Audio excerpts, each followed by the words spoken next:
લઈને સામાજિક કાર્યકરો પહોંચ્યા પાલિકાની વડી કચેરી। વડોદરામાં માનવ સર્જિત ઐતિહાસિક પૂરને નાથવામાં તથા પૂર સમયે લોકોની મદદે પહોંચવામાં સદંતર નિષ્ફળ પાલિકા સ્ટેન્ડિંગ કમિટીના ચેરમેન ડૉક્ટર શીતલ મિસ્ત્રીએ લોકોને હાસ્યાસ્પદ સલાહ આપી છે।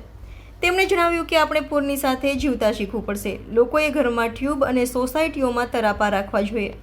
લોકો પૂરના મારમાંથી બહાર આવી રહ્યા છે તેવા સમયે પાલિકાના જવાબદાર પદાધિકારીઓના બેજવાબદાર નિવેદનના કારણે લોકોમાં મજાકને પાત્ર બન્યા છે। ત્યારે સામાજિક કાર્યકર્તા અતુલ ગામેચી પાલિકાની વડી કચેરી ખાતે દોરડું ટ્યુબ લઈને સામાજિક કાર્યકરો પાલિકાની વડી કચેરીએ પહોંચ્યા હતા અને પાલિકાના સ્થાયી સમિતિના ચેરમેન ડૉક્ટર શીતલ મિસ્ત્રીએ ગઈકાલે આપ્યું હતું નિવેદન, જેની પ્રતિક્રિયા રૂપે સામાજિક કાર્યકરનું પ્રદર્શન। વડોદરા મહાનગરપાલિકાના ચેરમેન શ્રી દ્વારા જણાવવામાં આવ્યું છે કે વડોદરા શહેરની જનતાએ પૂરની પરિસ્થિતિને પહોંચી વળવા માટે હવે દોરડા ટ્યુબ તરાપા સાથે રાખવા પડશે।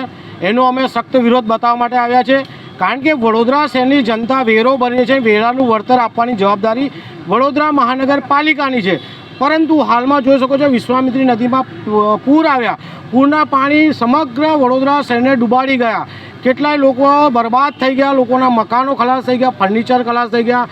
જે રીતે વિશ્વામિત્રી નદીમાં દબાણો છે, સયાજી હોટલ હોય, અગોરા મોલ હોય, અનેક નગરસેવકોના દબાણો છે, આ દબાણો દૂર કરવાના છે। સાથે વિશ્વામિત્રી નદીમાં જે ગેબ્રિજ નાખીને નદીને નાળું બનાવ્યું છે, ગટરના પાણી નાખીને વિશ્વામિત્રી પ્રદૂષિત કરી છે, તો વિશ્વામિત્રી નદીને શુદ્ધ કરવી જોઈએ, દબાણો દૂર કરવા જોઈએ।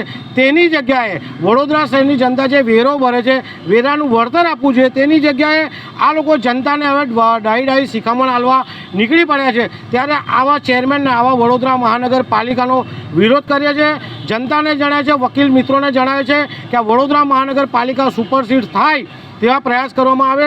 સાથે મેયર, ચેરમેન, કમિશનર આ તમામ નગરસેવકો રાજીનામું આપે તેવી અમારી માંગ છે। સામાજિક કાર્યકર અતુલ ગામેચી।